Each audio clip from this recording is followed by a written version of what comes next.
Hey, salut à toi et bienvenue dans cette nouvelle vidéo dans laquelle je vais te présenter ma routine hebdomadaire. Parce que oui, on a parlé routine beauté du matin, routine beauté du soir ou encore routine beauté capillaire, mais on n'a pas parlé routine hebdomadaire, c'est-à-dire ce que je fais en plus de mes routines quotidiennes. Donc c'est ce qu'on va voir dans cette vidéo et au passage, j'en profiterai pour donner mon avis sur les soins vapeur maison, les extracteurs de points noirs, les rouleaux de jade et autres outils, ainsi que le micro-needling maison. Alors allons-y. C'est parti! Alors premièrement, je fais toujours au moins un masque à l'argile une fois par semaine parce que l'argile il me permet de me débarrasser des impuretés et donc de diminuer le risque d'avoir des boutons. Alors il existe plein d'argiles différentes et si tu souhaites savoir laquelle utiliser en fonction de ton type de peau, je te renvoie à ma vidéo sur le sujet. J'ai fait un classement des argiles et non, ce n'est pas un classement par couleur comme tu trouveras beaucoup sur internet. Alors en masque à l'argile, j'utilise beaucoup celui de la marque Origins qui contient 3 argiles ainsi que du charbon actif.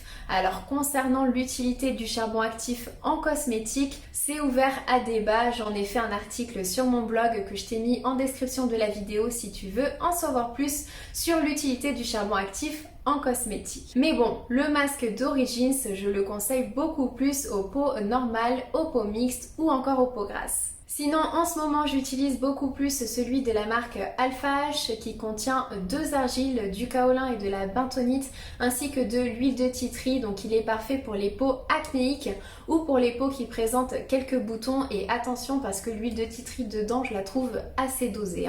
Mais si tu as plutôt une peau sèche ou une peau sensible, dans ces cas-là, je te conseille plus le masque rose de la marque Face Theory. Vu qu'il contient beaucoup d'huile, il va te laisser une peau hydratée. Ensuite, quand je fais un masque à l'argile, je poursuis toujours par un masque en tissu. Alors la raison, elle est simple, c'est parce que l'argile, il élimine les impuretés et l'excès de sébum, mais il peut aussi enlever les bons lipides de ta peau ainsi que l'eau et donc te laisser avec une peau complètement déshydratée.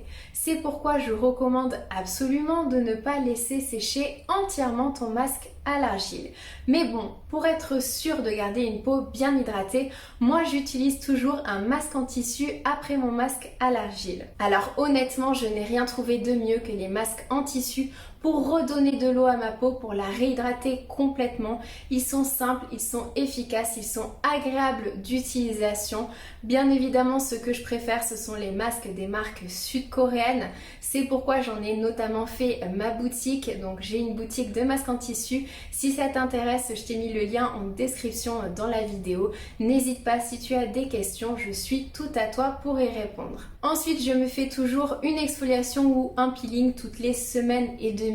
Alors concernant les bienfaits de l'exfoliation, j'en ai déjà parlé en long, en large et en travers et surtout dans ma vidéo sur le guide d'exfoliation qui va tout expliquer. Mais attention surtout à ne pas surexfolier ta peau, auquel cas tu risques une irritation, une sensibilisation parce que tu vas avoir une barrière cutanée complètement altérée.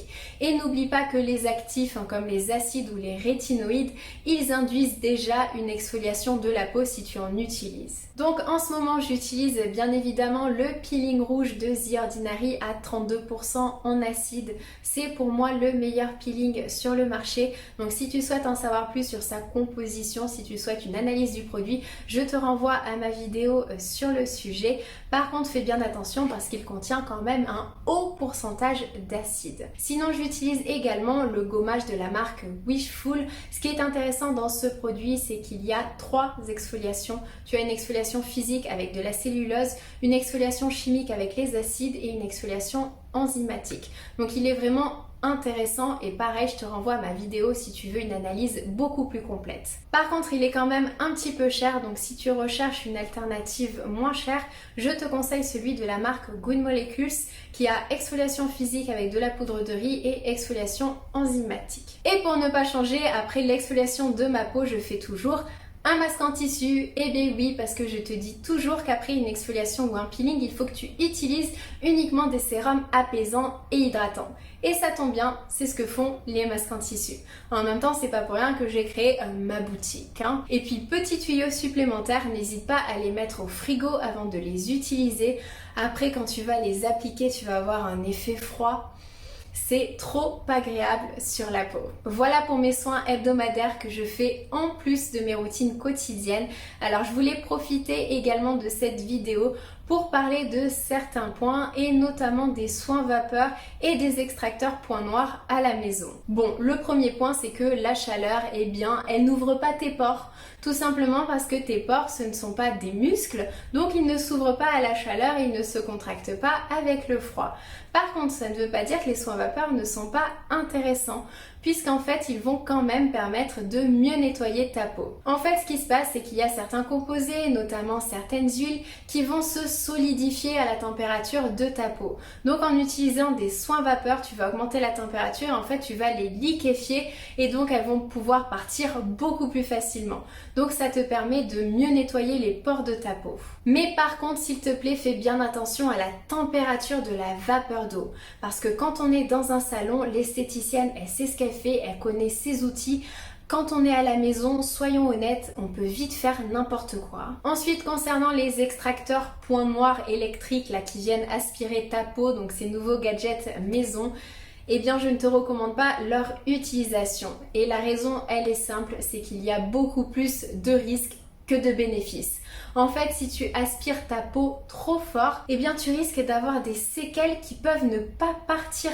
Donc ça n'a aucun intérêt. Si tu veux avoir une extraction de tes points noirs, il n'y a qu'une chose à faire, c'est prendre rendez-vous chez ton esthéticienne. Et crois-moi, ce n'est absolument pas un outil qui est nécessaire à ta routine beauté. Concernant le rouleau de jade et la gua sha, eh bien moi je les adore, mais je les adore parce qu'en fait c'est des petits bijoux de la cosmétique, je les trouve tellement beaux. Concernant leur utilisation, j'aime bien, mais attention, que ce soit clair entre toi et moi, ce sont uniquement des outils de massage.